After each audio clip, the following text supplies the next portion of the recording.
우리가 교회 오면 사람들이 기대하는 바가 있습니다. 그래도 교회는 세상보다 더 따뜻한 곳이었으면 좋겠고, 더 평화로운 곳이었으면 좋겠고, 또 교회는 더 정의로운 곳이었으면 좋겠다는 그런 기대감이 있습니다. 그런데 막상 교회에 와서 교회 안에 들여다보면 또 사람이 모인 곳이기에 교회 안에도 갈등이 있기도 하고 다툼이 있기도 하고, 또 그래서 실망하는 경우들이 있습니다.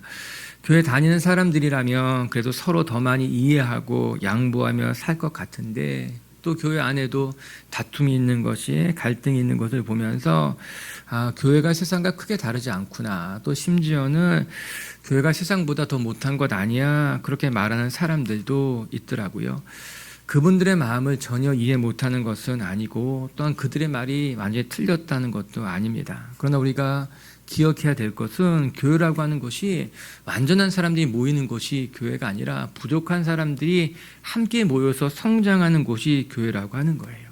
교회에는 눈에 보이는 교회가 있고 눈에 보이지 않는 교회가 있다고 말합니다. 우리가 눈에 보이는 교회가 이 땅에 있는 교회인데, 이 땅에 있는 교회는 완벽한 곳이 아니라 하나님의 은혜로 매일매일 새로워지는 곳이 눈에 보이는 이 땅에 있는 교회라고 하는 것이에요. 교회 안에 갈등이 없기를 바라지만 교회 안에도 갈등이 있고 다툼이 있어요. 중요한 것은 교회 안에는 절대 다툼이 없어야 된다, 그 생각이 아니라, 교회는 다툼이 있고 갈등이 생길 때에 교회답게 풀어가는 법을 배우고 지혜롭게 다툼을 풀어갈 줄 아는 성숙함을 배워야 된다라고 하는 것입니다. 우리가 다 다른 환경 속에 자라왔는데, 우리가 같이 모였을 때 어떻게 갈등이나 다툼이 없겠습니까? 다 갈등이 있고 다툼이 있지만 그 가운데서도 교회라면 교회답게 하나님의 말씀에 근거해서 지혜롭게 풀어갈 때에 그 교회가 교회다워지는 것이고 성숙해져 가게 되는 것 아니겠습니까? 전 우리 빛의 교회 식구들이요, 다툼이 없는 교회를 찾는 것이 아니라 다툼을 지혜롭게 다루며 다툼이 있는 곳을 화목하게 할 줄 아는 성도님들이 되시기를 주님의 이름으로 축복합니다. 우리가 오늘 같이 묵상하게 되는 고린도전서 6장은 다툼에 대한 이야기예요. 다툼을 넘어서서 그 다툼을 교회 안에서 해결하지 못해서 세상 법정까지 나아가게 되었습니다. 교회 안에 문제가 있었는데 그 문제를 교회 안에서 해결하지 못하니까는 세상 법정에 나가서 판결받으려고 했다라고 하는 겁니다. 이에 바울이 너무나 안타까운 마음으로 고린도 교회를 책망하고 있습니다. 그리고 어떻게 풀어가야 할지에 대해서 말해주고 있어요. 우리 5절 말씀 한번 같이 읽어볼까요? 5절의 말씀인데 우리 자막을 통해서 읽어볼게요. 시작. 내가 너희를 부끄럽게 하려 하여 이 말을 하노니 너희 가운데 그 형제간의 일을 판단할 만한 지혜 있는 자가 이같이 하나도 없느냐. 이 탄식하는 마음으로 너희 가운데 이 교회 안에 있는 문제를 지혜롭게 판단할 사람이 한 사람도 없어서 이 문제를 가지고 세상으로 나아가냐라고 하는 거예요. 꼭 세상 법정에 가서 세상 사람들 앞에서 시시비비를 가려야겠느냐. 바울이 보기에 안타까운 일이었어요. 그리고 또 이 부족한 제가 보기에도 부끄럽기도 하고 속상하기도 하더라고요. 교회 안에서 일어난 다툼이라면 교회 안에서 해결하는 것이 맞죠. 신앙 안에서 하나님의 말씀에 근거해서 풀어가야만 하는데 그것이 충분히 해결되지 못했기 때문에 내가 세상 법정에 고소하겠다는 거예요. 결국에는 스스로 누워서 침 뱉는 것 아닌가, 그 생각 들게 되는 거예요. 그러면 다툼이 길어지게 되면요, 나중에는요, 왜 싸웠는지도 생각나지 않고 그냥 상한 감정만 남기가 쉽습니다. 이성적인 대화나 소통이 이루어지기 어려운 것이죠. 그런 일들이 교회에도 일어날 수 있습니다. 그래서 소통이 되지 않고 대화가 되지 않고 결국에는 세상 법정까지 가지고 나가서 그것 때문에 교회가 아픔을 겪기도 하고 또 갈라지기도 하게 되는 것 아니겠어요? 지금도 그런 일이 있고 과거 고린도 교회에 그런 문제가 생긴 것입니다. 다툼을 말릴 길이 없었고 결국에는 세상 법정에 가서 우리를 판결해 주십시오 이야기했다는 거예요. 이에 바울이 안타까운 마음으로 편지를 쓰고 있는 것입니다. 우리가 교회 안에서 신앙으로 문제를 풀지 못하고 그것을 해결할 만한 지혜로운 사람이 한 사람도 없어가지고 너희가 이 문제를 가지고 세상 사람들 앞에서 스스로 침 뱉는 격으로 그리해야 되겠느냐라고 말하는 거예요. 사랑하는 빛의교회 가족 여러분, 우리가 믿음 생활 하다 보면요, 마음이 상하는 일을 만나기도 하고요, 또 때로는 손해보는 일을 겪기도 하지만 우리가 그때마다 하나님 앞에 기도하면서 하나님의 방법을 찾고 하나님의 지혜를 구하면서 성숙하게 문제를 풀어갈 줄 아는 성도님들 되시기를 주의 이름으로 축복합니다. 오늘 말씀을 통해서 우리가 어떻게 지혜롭게 살아가는 것이 좋으냐 같이 함께 묵상해 보도록 할게요. 우리 2절과 3절 말씀 먼저 한번 읽어보겠습니다. 2절 3절입니다. 시작. 성도가 세상을 판단할 것을 너희가 알지 못하느냐. 세상도 너희에게 판단을 받겠거든 지극히 작은 일 판단하기를 감당하지 못하겠느냐.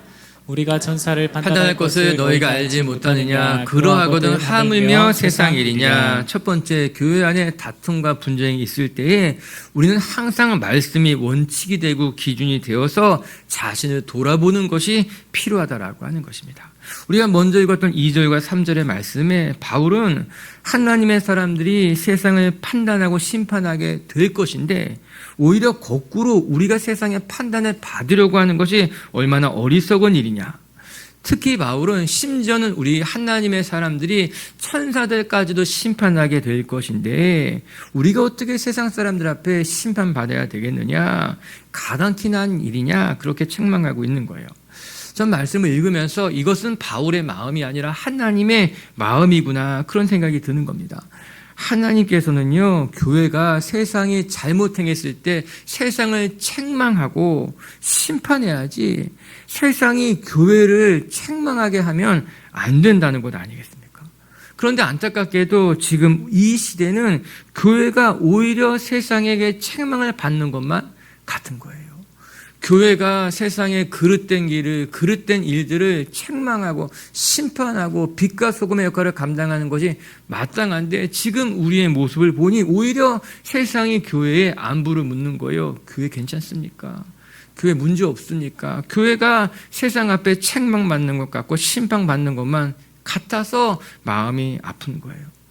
실제로 교회 안에 다툼의 문제를 해결하지 못해서 세상 법정에 나가는 일들을 우리가 뉴스를 통해서 가끔 보게 되는 것 아니겠습니까? 안타까운 일이고 속상한 일인 거예요. 이에 오늘 바울의 말씀을 통해서 우리는 우리를 돌아보고 이 시대를 돌아보게 되는 것 아닙니까? 여러분, 하나님의 교회는 거룩하며 하나님의 교회는 신성한 곳입니다. 이런 하나님의 교회가 세상 법정에 나아가서 우리의 잘잘못을 당신이 판단해 주십시오. 이거 부끄러운 일 아니겠습니까? 우리는 다툼을 말리고 화목하게 하는 일로 부름을 받은 성도들인데 오히려 우리가 분쟁을 일으키고 다툼을 일으키는 것으로 말미암아 세상 법정에 나가서 시시비비를 가려달라고 하는 거, 야, 이것만큼 부끄러운 일이 없겠다 생각하게 되는 것이죠. 오늘도 우리 안에 갈등이 있고 문제가 있어도요, 하나님을 바라보면서요, 하나님 안에 신앙으로서 말씀으로서 문제를 풀어갈 수 있었으면 좋겠어요. 문제가 무엇일까? 저는 우리가 스스로를 돌아보지 못하기 때문에 갈등이 깊어지는구나 싶은 거예요. 특히 하나님의 사람들이라면 하나님의 말씀으로 자신을 먼저 돌아볼 줄 아는 삶이 우리 몸에 배어 있어야만 하는데 신앙생활을 10년 하고 20년 해도 전혀 달라지지 않는 것은 말씀을 읽긴 읽지만 신앙을 갖고 있기는 하지만 그 신앙으로 자기를 먼저 돌아보는 것이 몸에 배어 있지 못하기 때문인 것입니다. 대부분의 다툼은요, 내가 맞다고 하는 자기 확신에서 시작이 됩니다. 더 정확히 말한다면 내 말이 맞지, 내 말만 맞지, 자신 눈에 있는 들보는 보지 못한 채 남의 눈에 있는 티끌만 바라보면서 판단하고 정죄하고 또 그것 때문에 억울해하다가 다투게 되는 것 아니겠습니까? 전 우리 미체교회 식구들이요, 먼저 자기 자신을 돌아볼 줄 아는, 성찰할 줄 아는 신앙인이 되었으면 좋겠습니다. 갈등이 생길 때마다, 아니 갈등이 생기기 전부터 우리는 우리 자신을 먼저 성찰하는 삶을 시작해야만 합니다. 내 삶에 부족한 것은 없는지, 내가 남을 판단하기에 앞서서 말씀으로 먼저 나를 돌아보고 말씀으로 나를 점검하는 것이 우리의 신앙의 기본이 됐을 때 우리가 말씀대로 살아갈 수 있게 되는 건 아니에요. 여러분, 예수님의 말씀 생각해 보십시오. 내 눈에 있는 들보는 보지 못한 채 남의 눈에 있는 티끌을 꺼내려고 하느냐. 즉 우리 옛말에 똥 묻은 개가 겨 묻은 개 나무란다라고 하잖아요. 자기의 몸이 더 더러운데도 불구하고 그거 알지 못한 채 그냥 조금 문제 있는 그들만 바라보고 판단하고 그것 때문에 싸움을 일으키게 되는 것이죠. 제가 주례할 때마다 종종 하는 말이 있는데 우리 남자는 잔소리로 변하지 않는다는 거예요. 이제 결혼 생활 시작하는 부에 남자는 잔소리로 변하지 않아요. 그 말이 맞습니다. 그러면 사람이 잔소리로 변하지 않습니다. 이거는 남자든 여자든 다 똑같습니다. 남자든 여자든 지적하고 판단하고 잔소리 한다고 해서 변하면 얼마든지 잔소리할 수 있죠. 아침에 일어나서 뭐 잠들 때까지 계속 잔소리해서 변하면 할 수 있죠. 그런데 그렇게 바뀌지 않습니다. 언제 변하는가? 내가 먼저 바뀔 때 상대가 변하게 되어 있습니다. 내가 먼저 나를 돌아볼 때 그 가정에 변화가 일어나게 되는 거죠. 그래서 우리는 늘 자기 자신을 먼저 돌아봐야 돼요. 자기 자신을 먼저 성찰할 때에 갈등이 풀어지게 되고요. 함께 성장하게 되는 것 아니겠습니까? 우리 공동체 안에서도 우리가 먼저 우리 자신을 돌아보시고 내 신앙을 돌아보고 내 삶을 돌아보고 또 두 번째는요, 내 자신을 돌아볼 때에 하나님의 말씀이 세상의 가치관이나 이득에 보다 더 우선될 때, 즉 우리는 세상의 가치관이나 이해, 판단으로 그것이 기준이 되는 것이 아니라 하나님의 말씀이 우리의 삶의 원칙이 되고 기준이 되어야지만 비로소 우리의 삶이 달라지게 된다라고 하는 것입니다. 성경 것을 분명히 가르쳐주고 있습니다. 우리가 다른 사람의 잘못을 따지는 기준이 세상의 법이 되는 것이 아니라 그 법 이전에 하나님의 말씀이 되어야 된다라고 하는 거예요. 세상의 법이나 질서를 무시하는 말이 아니라 하나님의 말씀과 하나님의 말씀이 원칙과 기준이 될 때에 비로소 우리 자신을 돌아보게 되고 그 하나님의 말씀으로 우리는 서로가 서로를 격려하며 함께 지어져가는 공동체가 될 수 있게 된다라고 하는 것입니다. 세상의 기준이 세상의 가치관으로 서로를 바라보지 말고 하나님의 말씀 그것이 기준이 되어서 우리가 살아가게 된다면 우리는 서로 다른 모습으로 또 서로 다른 삶이지만 그 가운데 갈등도 또 다툼도 해결할 수 있게 되고 또 서로를 격려할 수 있는 성숙한 공동체가 될 줄로 믿습니다. 말씀 한 절 같이 읽어볼게요. 고린도후서 5장 18절 말씀인데요.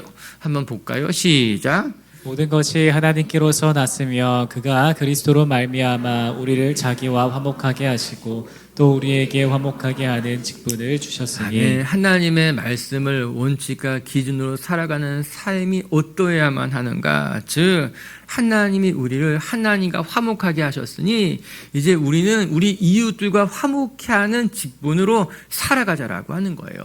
수직으로는 예수 그리스도로 말미암아 하나님과 우리가 이제는 화목하게 됐으니 수평으로는 이웃과 더불어서 화목하게 하는 직분으로 살아가는 것이 성도의 마땅한 모습이라고 하는 거예요. 늘 하는 말처럼 다툼이 있는 곳에 우리가 나아가 그것을 화목하게 만들고 문제가 있는 곳에 찾아가서 그곳에 평화를 전할 때 진짜 빛과 소금의 역할을 하는 하나님의 백성이 된다라고 하는 거예요. 할렐루야. 여러분이 가는 곳마다 다툼이 생기고 분쟁이 생기는 것이 아니라 여러분이 가는 곳마다 조용해지고 화해가 일어나고 전 그런 우리 비축의 식구들이 되었으면 좋겠습니다. 아멘. 아멘. 두 번째 또 오늘 말씀 통해 우리가 기억해야 될 것은 우리가 다툼과 또 갈등이 있는 곳에 우리는 차라리 내가 손해보는 것이 낫다는 마음으로 살아가는 것이 좋다는 거예요. 우리 7절의 말씀도 한번 같이 읽어볼까요? 7절의 말씀 시작. 너희가 피차 고발함으로 너희 가운데 이미 뚜렷한 허물이 있나니 차라리 불의를 당하는 것이 낫지 아니하며 차라리 속는 것이 낫지 아니하냐. 차라리 불의를 당하는 것이 낫지 않냐. 차라리 손해를 보는 것이 낫지 아니하냐. 이렇게 말해주고 있습니다. 저희 7절의 말씀을 읽으면서 머리를 한 대 맞은 것만 같더라고요. 고린도 교회 안에 무슨 문제로 다툼이 일어났는지 구체적으로 기록되어 있지는 않습니다. 그러나 이 다툼이 스스로 해결되지 못했기 때문에 세상 법정까지 가지고 나간 거예요. 서로 양보할 수 없었던 것입니다. 그래서 세상 법정에 가서라도 내가 찾을 건 찾고 시시비비를 가리고 싶었다라고 하는 거예요. 그런데 그렇게 세상 법정에 나가게 되면 싸움이 끝이 날까요? 그렇게 세상 법정에 나가서 시시비비를 가리면 정말 억울한 것이 하나 없이 다 해결되게 될까요? 그렇지 않더라고요. 끊임없이 계속해서 1심이 지나면 2심이 되고 2심이 지나면 3심이 되고 또 그것까지 안 되게 되면 또 다른 걸로 또 다시 법정을 싸움을 하게 되고 그렇게 계속해서 진행되더라고요. 총알이 다 떨어질 때까지 싸운다는 거예요. 이게 무슨 말인가 하면은 변호사를 살 돈이 떨어질 때까지 갈 때까지 가보다가 결국 이제 끝나게 된다는 거예요. 시원하지 못한 거예요. 그것 때문에 내가 더 어려워지는 거죠. 그런데 이때 바울의 가르침은 놀랍습니다. 차라리 내가 손해보는 것이 낫지 않냐. 어떻게 보면 매우 급진적인 이야기처럼 들릴 수 있습니다. 당시 사람들은 여러 가지 손해가 보기 싫었기 때문에 세상 법정까지 나갔을 텐데 그때 바울은 오히려 아니야. 차라리 손해를 보는 것이 낫지 않아? 차라리 불의를 당하는 것이 낫지 않아?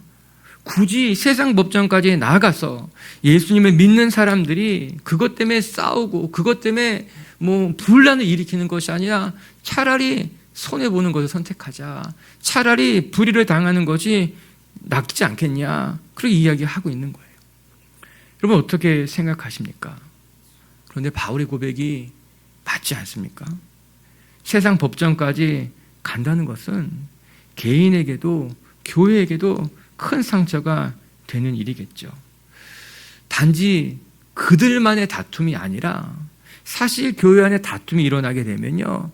각각의 교회하는 사람들이 있기 때문에 무리가 지어져서 다툼이 되는 거예요. 결국에는요, 교회가 세상에서 손가락질 받게 되는 것이고 또한 교회가 2개, 3개 쪼개지는 것이 분명할 텐데 차라리 좀 양보하는 것이 낫지 않겠습니까? 차라리 손해보는 것이 낫지 않겠습니까? 그것이 진짜 하나님의 백성다운 모습 아니겠습니까? 바울이 권면하고 있는 거예요. 여러분, 세상은 우리를 향해서 그리스도인이라고 합니다. 이 그리스도인이라고 하는 것은 안디옥 교회에서 처음 들은 별명과도 같은 말이에요. 그리스도인이라, 이게 그리스도께 속한 사람이란 뜻이거든요. 즉 그리스도의 가르침을 따르는 사람들이라는 호칭입니다. 좀 천하게 부르는 별명 같은 거였다는 거예요. 안디옥에 성도들이 모여서 함께 공동체 교회를 만들어 가자. 세상 사람들이 그들을 바라보면서 예수쟁이라는 거예요. 예수의 가르침을 따라 살아가는 사람들이야. 그래서 불렀던 말이 그리스도인이라고 하는 거예요. 그러면 예수님의 가르침이 무엇이겠습니까? 예수님이 그들에게 보여주는 삶이 무엇입니까? 여러분, 예수님은요, 법정에 나가 어떻게든지 싸우고 이겨라 말씀하지 않았습니다. 예수님께서 법정에 서셨을 때의 모습을 생각해 본다면 우리가 어떠한 삶을 살아가야 될지 선명하지 않습니까? 예수님은요, 때리면 맞았고요, 찌르면 찔렸고요, 그렇게 십자가에 달려 돌아가셨습니다. 자신의 이익을 위해서 한치의 양보도 없이 살아가는 것이 아니라 모든 것을 양보하면서 나눠주면서 살아갔던 것이 예수님이 보여주신 삶이었어요. 여러분, 마태복음 5장에 예수님 말씀 같이 한번 읽어볼게요. 마태복음 5장 시작. 나는 너희에게 이르노니 약한 자를 대적하지 말라. 누구든지 내 오른편 뺨을 치거든 왼편도 돌려대며 또 너를 고발하여 속옷을 가지고자 하는 자에게 겉옷까지 가지게 하며, 예수님의 가르침 아닙니까? 오른뺨을 치면 왼쪽 뺨도 돌려대고 너를 고발해서 속옷까지 가져가려고 하는 자에게는 겉옷까지 내어줄 수 있는 마음을 가지라고 하는 거예요. 즉 달라고 하는 사람에게 나누어주고 베풀면서 살아가는 것, 때로는 손해를 할지라도 차라리 손해보며 살아가는 것이 낫다는 것입니다. 반드시 이기려고 몸부림치는 것이 아니라 내가 조금도 손해보면 안 돼, 그렇게 살아가는 것이 아니라 조금씩 양보하고 또 때로는 손해보는 것을 선택하면서 살아가는 것이 그리스도의 가르침이라고 하는 거예요. 저는 차라리라는 말이 참 좋습니다. 그래, 차라리 손해보는 것이 낫지, 차라리 져주는 것이 낫지, 내가 고래고래 소리 지르면서 아둥바둥 어떻게 해서든지 이기려고 하는 것보다도 하나님 생각하면서 차라리 져주자. 하나님 바라보면서 내가 이번에는 손해보자. 그렇게 살아가는 것이 나은 것만 같은 거예요. 여러분, 이겨도 이긴 것 같지 않을 때가 있지 않아요? 내가 이겼어요. 내가 말싸움에서도 이겼고 내가 다툼에도 이겼는데 이기고 났는데 마음은 영 불편한 거예요. 세상 관점에서 본다면 내가 승리한 것은 같은데 오히려 내 마음은 영 불편하고 어렵고 힘든 거예요. 왜 그렇겠어요? 이긴 것 같지만 이긴 게 아니에요. 내가 손해보지 않은 것 같지만 오히려 더 많은 것을 잃어버릴 수 있다라고 하는 것입니다. 전 우리 비책의 식구들이 세상에서는 손해보더라도 하나님께 칭찬받는 것이 나았으면 좋겠어요. 내가 차라리 돈을 손해보아도 사람을 얻는 것이 낫지 않습니까? 내가 차라리 조금 양보했다 하여도 하나님께 칭찬받는 것이 더 나은 일 아니겠습니까? 베드로 사도가 이렇게 이야기합니다. 우리 베드로전서 2장 19절 20절 말씀인데요. 같이 한번 읽어볼게요. 시작. 부당하게 고난을 받아도 하나님을 생각함으로 슬픔을 참으며 이는 아름다우나 죄가 있어 매를 맞고 참으면 무슨 칭찬이 있으리요. 그러나 선을 행함으로 고난을 받고 참으면 이는 하나님 앞에 아름다우니라. 아멘. 부당하게 고난을 받아도 하나님을 생각하고 참으면 아름답습니다. 또한 선을 행하다가 고난을 받는 것도 하나님 보시기에는 아름다운 일이라고 하는 거예요. 여러분, 여기서 아름답다는 말이 카리스거든요. 이 단어는 숭고하다는 의미예요. 또 다른 의미로 하나님께 호의를 받다. 그런 의미가 카리스가 갖고 있는 단어의 의미입니다. 즉, 부당하게 고난을 당해도 내가 하나님 생각하며 참으면 하나님 보시기에 숭고하다는 거예요. 하나님이 호의를 그에게 베풀어 준다는 거예요.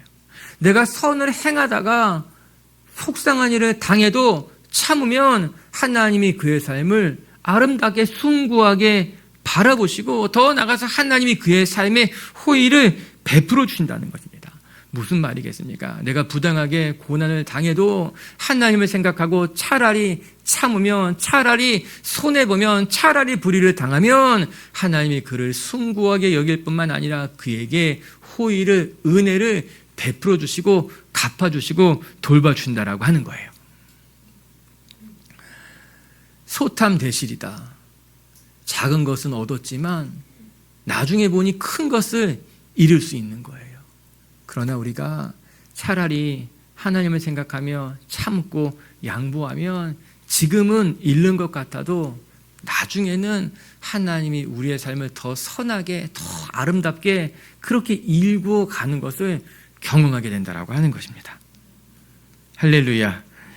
우리 비치교회 성도 여러분들이 우리의 삶에 손해볼 수 있는 일이 있습니다. 또 아깝기도 하고 아쉽기도 하고 내가 꼭 붙잡고 싶은 것도 있을 수 있지만 그러나 내가 차라리 하나님 바라보며 손해볼게요.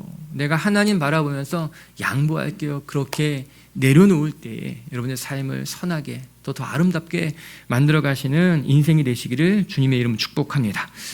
세 번째, 끝으로 한 가지만 더 같이 살펴볼 것이요. 하나님께서는요, 불의한 자에게 하나님의 유업을 나누시지 아니하시고 경건하게 거룩하게 의롭게 살아가는 사람들에게 하나님의 나라를 유업으로 물려주신다는 거예요. 우리 8절과 9절도 한번 읽어볼게요. 시작. 너희는 불의를 행하고 속이는구나. 그는 너희 형제로다. 불의한 자가 하나님의 나라를 유업으로 받지 못할 줄을 알지 못하느냐. 미혹을 받지 말라. 음행하는 자나 우상 숭배하는 자나 간음하는 자나 탐색하는 자나 남색하는 자나. 너희가 불의를 행하고 속이는구나. 그렇게 이야기합니다. 너희가 불의를 행하는 것뿐만 아니라 교회 안에서도 형제들끼리 속인다. 이게 말씀하고 있는 거거든요. 불의를 행하는 것도 부끄러운 일인데 불의를 행하고도 교회 안에서 형제들끼리도 상대방을 속이고 있다는 거. 그게 바울의 책망입니다. 그리고 바울은 단호하게 이야기합니다. 그렇게 불의를 행하는 자들은 하나님의 나라를 유업으로 받지 못할 것이다. 이야기하고 있는 거예요. 여러분, 세상과 하나님을 모두 가질 수는 없습니다. 내가 불의하게 살아서 세상의 것을 움켜잡았다면 하나님의 나라를 동시에 붙잡을 수는 없는 거예요. 내가 불의한 모습으로 살아가면서 하나님의 것까지 다 누리려고 한다면 우리의 삶에 갈등이 일어나는 거예요. 그래서 성경은 두 주인을 섬기지 못한다고 이야기합니다. 내가 하나님의 은혜를 누리면서도 또 세상의 것을 붙잡으려고 한다면, 어느 것 하나 손해보지 않으려고 한다면 그것이 불가능한 일이야 말씀해 주고 있는 거예요. 저는 분명하게 그 욕심이구나 싶은 겁니다. 내가 이것도 지고 저것도 지고 싶은 것, 세상의 불의한 것을 다 붙잡으면서 절대 손해 한번 보지 아니하고 다 승리하고 이기고 양보하지 않으면서도 하나님의 은혜를 다 누리고 살려고 하는 것은 그거 욕심이지. 그렇게 되지 않지. 결국에는 내가 뿌린 대로 거두게 되는 것 아니겠습니까? 이게 바울의 권면인 거죠. 우리가 불의를 행하면서 내가 손의 것을 다 움켜쥐고 어느 것 하나 손해보지 않고 양보하지 않으면서 하나님의 나라까지도 누리려고 한다면 그게 되겠습니까? 그거 안 된다라고 하는 거예요. 바울은 이렇게 말을 이어갑니다. 9절의 말씀에 보니 미혹되지 말라는 거예요. 그게 가능할 것 같다고 불의를 행하면서 탐욕하고 음란하게 행하고 정욕대로 살아가고 그래도 하나님의 은혜를 누릴 수 있다고 생각하는 그것에서부터 속지 마, 미혹을 받지 마 이야기하고 있는 것입니다. 이것도 좋고 저것도 좋지, 음행하는 자나 우상 숭배하는 자나 간음하는 자나 탐색하는 자나 그래도 나 교회에서 하나님 은혜대로 살 수 있어 생각하는 것은 착각이라고 하는 거예요. 우연히 강원도에 있는 영락 수도원을 우연히 방문하게 되는데 거기 입구에 크게 이런 문구가 서 있었어요. 아담아, 내가 어디 있느냐? 저 이 말씀에 큰 충격을 받았어요. 그냥 그 입구에 그냥 크게 아담아, 내가 어디 있느냐? 창세기 말씀이죠. 아담이 범죄하고 난 이후에 하나님이 두려워서 숨었습니다. 그렇다고 하나님을 피할 수 없었죠. 하나님은 다 아셨지만 아담에게 묻습니다. 아담아, 너 어디 있느냐? 너가 누구냐는 거예요. 너의 정체성을 묻는 것 아니겠습니까? 그 몇 글자 안 되는 그 구절이 저의 마음에 엄청 크게 다가왔어요. 맞아요. 우리가 지금 어디 있습니까? 내가 있는 그곳이 나예요. 내가 지금 죄의 자리에 있습니까? 아니면 하나님이 기뻐하시는 그 자리에 머물고 있습니까? 내가 지금 불의의 자리에 있습니까? 아니면 손해보고 양보하는 자리에 있습니까? 오늘 바울은 이야기합니다. 미혹되지 마세요. 속지 마세요. 어느 것 하나 양보하지 않고 모든 걸 다 옮겨지고 세상의 정욕과 음란과 탐욕과 그 모든 걸 다 가지면서 하나님의 은혜를 누리려고 한다면 안 돼요. 속지 말라고 하는 거예요. 오늘도 우리가 우리 자신을 잘 돌아보면서 하나님 앞에 내 마음도 지키고 삶도 지키고 그래서 하나님 보시 부끄럽지 않은 곳에서 여러분의 삶을 지켜나갈 수 있기를 주님의 이름으로 축복합니다. 우리 계속해서 10절과 10절 말씀 한번 읽어볼게요. 시작. 도적이나 탐욕을 부리는 자나 술 취하는 자나 모욕하는 자나 속여 빼앗는 자들은 하나님의 나라를 유업으로 받지 못하리라. 너희 중에 이와 같은 자들이 있더니 주 예수 그리스도의 이름과 우리 하나님의 성령 안에서 씻음과 거룩함과 의롭다 하심을 받았느니라. 너희 안에도 이런 사람들이 있으니. 참 두려운 말이죠. 아마도 고린도 교회 성도들 안에 이런 사람들이 있었던 것 같아요. 그들 중에는 도적이나 탐욕이나 술 취하는 것이나 모욕하는 것이나 남에게 속여 빼앗는 자들이 있었던 것이죠. 근데 그들이 하나님을 만난 거예요. 그리고 돌이키기를 원했던 것 아니겠습니까? 이에 바울은 우리에게 이렇게 이야기합니다. 너희 가운데 그런 일이 있지만 성령님의 씻김을 받고 거룩해져서 의롭다함을 여겨야 되는 것 아니냐 이렇게 이야기하고 있는 거예요. 즉 전에는 너희 가운데 탐욕과 모욕과 술 취하는 것과 방탕과 음란과 이런 것들이 있었지만 성령의 씻김으로 너희가 새 사람이 되었으니 거룩하게 되었으니 그 길을 계속해서 걸어가는 것이 마땅하다라고 하는 것입니다. 우리 안에 부족하고 부끄럽고 수치스러운 것이지만 성령님이 우리를 깨끗이 씻기셔서 우리를 거룩하게 했다라고 하는 것입니다. 거룩하다라는 말은 구별됐다라고 하는 거예요. 즉 이제 세상 사람들과 구별됐다는 말 아니겠습니까? 그런데 이 거룩함은 그들의 삶이 완전히 의롭게 됐다는 말이 아니라 의롭게 칭함을 받게 됐다는 말이지요. 바울은 늘 이야기하는 것이 이 신칭이 아닙니까? 믿음으로 말미암아 의롭게 불린다는 거예요. 즉 성령께서 우리를 깨끗하게 씻어주셔서 우리를 거룩하게 구별해 놓으셨는데 그렇다고 해서 우리가 다 거룩한 삶을 살지는 못하고 있는 거죠. 사실 우리가 신앙을 갖고서 한순간에 달라지지는 못합니다. 그래서 성화는 서서히 평생 동안 이루어지게 되는 거예요. 그런데도 감사하게 하나님이 우리를 의롭다 여겨주시는 것이죠. 우리의 허물을 씻어주시고 우리를 거룩하게 구별하셔서 의로운 하나님의 자녀라고 여겨주시는 겁니다. 그래서 이제 우리의 삶이 의롭게 시작이 된 거죠. 그리고는 서서히 평생 성화되어져 가면서 의로워져 가게 되는 것입니다. 오늘 본문의 주제로 돌아오면 불의했던 우리가 성령의 씻음과 거룩해 하심으로 의롭게 되었으니 이제 세상 법정에 나가 다투지 말고 서로 용납하며 품어주며 교회 안의 갈등과 다툼을 잘 해결해 가라고 하는 말씀인 것이죠.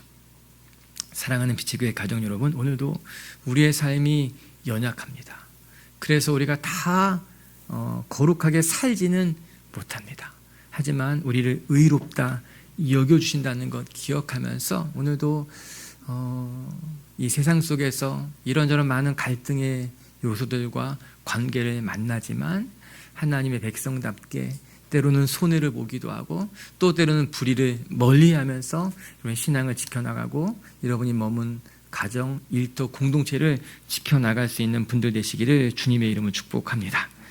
말씀을 정리하십시다. 우리 고린도전서 6장은 교회의 갈등을 세상 법정까지 가지고 나가 다툼이 있기에 오늘 바울이 책망하는 마음으로 쓴 글이 고린도전서 6장 전반부의 말씀이라고 하는 거예요. 우리가 돌아보면 교회 안에 왜 갈등, 다툼 없겠습니까? 우리가 완전한 존재가 아니기 때문에 우리가 다 다른 배경, 환경 속에 살아가고 있기 때문에 때로는 이해가 되지 않고 또 때로는 갈등이 일어나기도 하지만 전 서로가 서로를 좀 더 품어주고 이해하면서 주님이 우리를 있는 모습 그대로 받아주신 것 같이 또 서로가 서로를 있는 모습 그대로 받아주고 품어주고 우리 안에 있는 갈등과 다툼을 지혜롭게 성숙하게 다룰 수 있는 하나님의 사람들이 되시기를 주님의 이름으로 축복합니다.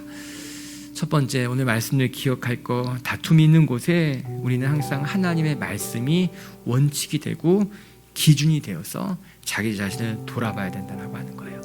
세상의 가치관, 세상의 이해와 이런 것들이 기준이 되는 것이 아니라 원칙이 되는 것이 아니라 하나님의 말씀이 원칙이 되고 기준이 되어서 그냥 쉽게 말하면 신앙으로 문제를 잘 풀어갈 줄 아는 법을 배워가야 된다고 하는 것입니다. 그렇게 오늘도 여러분의 삶을 잘 아름답게 만들어가는 성도님들 되시기를 주님의 이름으로 축복합니다. 두 번째, 차라리 손해를 보는 것이 낫지 아니하냐. 이 말씀이 좋습니다. 그리고 이렇게 살아가고 싶습니다. 우리 차라리 손해를 보자. 그러면 하나님이 책임지실 것이다. 아멘. 그리고 세 번째, 불의한 자가 하나님의 유업을 받지 못한다는 것을 기억하고 우리 오늘도 하나님의 백성답게 살아가는 성도님들 되시기를 주님의 이름으로 축복합니다.